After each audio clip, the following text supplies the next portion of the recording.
Yaro ke kin jopiny kod obila oneno oko mar apis mar gavana ma Meru Kawira Mwangaza bang' jopiny gochopo e apisino ka kwedo okang' mar Mwangaza medo bedo e apisi kata bang' od Senate ne wite oko. Jopiny go wacho ni ne ok owito oko thicho mar Mwangaza kowuok e kom mar gavana nimar ne riko osechapi oboke mar piny owacho ni osethiche oko. Obila otiyo kod iro malungo wang' e keyo jopiny go mane rik goyo kambi oko mar apisi mar gavana Kawira Mwangaza.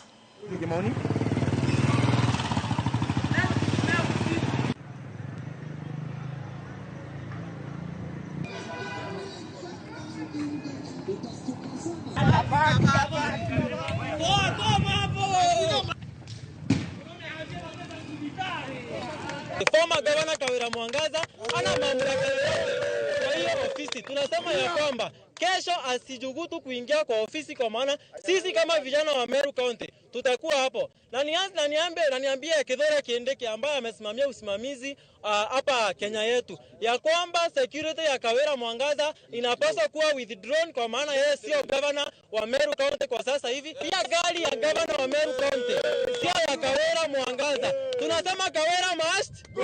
Tunasema Kawira hata hiyo budget amesign ni illegal. Ni kama mtu kama huyu aende asign budget ama hata mimi ni sign governor budget, sababu Kawira is already a impeached governor.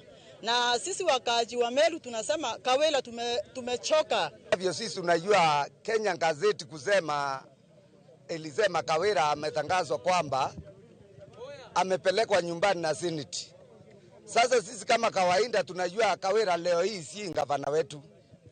Sasa ile kitu sisi tunataka ni kutafsiriwa vizuri, kuambiwa kama Kenya gazeti niyo iko mbaya ama ni hao manjaji tena wamekuja kusimamiza hii maneno ya Meru County.